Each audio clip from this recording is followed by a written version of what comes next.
ಬಿರು ಬಿಸಿಲು ಮತ್ತು ಶೆಕೆಯಿಂದ ಕಂಗೆಟ್ಟಿದ್ದ ಜನರಿಗೆ ಮಳೆರಾಯ ಸ್ವಲ್ಪ ತಂಪೆರೆದಿದ್ದಾನೆ. ನಿನ್ನೆ ಮೊನ್ನೆ ಸುರಿದ ಭಾರೀ ಮಳೆಗೆ ಬೆಂಗಳೂರು ಸೇರಿದಂತೆ ಹಲವು ಜಿಲ್ಲೆಗಳಲ್ಲಿ ಭಾರೀ ಅವಾಂತರ ಸೃಷ್ಟಿಯಾಗಿದೆ. ನೂರಾರು ಮರಗಳು ಮಳೆಗಾಳಿಗೆ ಧರೆಗಪ್ಪಳಿಸಿವೆ. ಕೆಲ ಸಾವು ನೋವುಗಳು ವರದಿಯಾಗಿವೆ. ಇದೀಗ ಮತ್ತೆ ಹವಾಮಾನ ಇಲಾಖೆ ಈ ಜಿಲ್ಲೆಗಳಲ್ಲಿ ಮುಂದಿನ 3 ಗಂಟೆಗಳು ಭಾರೀ ಮಳೆಯಾಗುವ ಮುನ್ಸೂಚನೆಯನ್ನ ನೀಡಲಾಗಿದೆ. ಮುಂದಿನ 3 ಗಂಟೆಗಳ ಕಾಲ ಕೆಲವು ಜಿಲ್ಲೆಗಳಲ್ಲಿ ಭಾರೀ ಮಳೆಯಾಗುವ ಮುನ್ಸೂಚನೆ ನೀಡಲಾಗಿದೆ.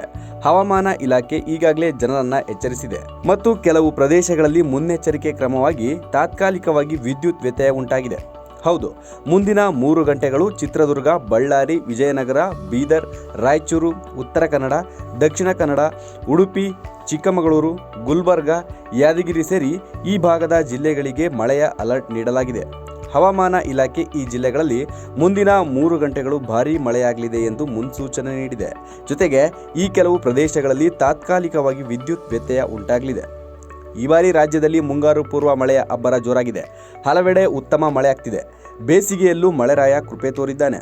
ಇಳೆಯನ್ನ ತಂಪಾಗಿಸಿದ್ದಾನೆ. ಬೆಂಗಳೂರು ಸೇರಿದಂತೆ ರಾಜ್ಯದ ಹಲವು ಭಾಗಗಳಲ್ಲಿ ಕಳೆದ 2 ದಿನಗಳಿಂದ ಉತ್ತಮ ಮಳೆಯಾಗ್ತಿದೆ. ಇನ್ನು ಇಂದು ಕೂಡ ರಾಜ್ಯದ ಬಹುತೇಕ ಭಾಗಗಳಲ್ಲಿ ಭಾರೀ ಮಳೆಯಾಗಲಿದೆ ಎಂದು ಹವಾಮಾನ ಇಲಾಖೆ ತಿಳಿಸಿದೆ.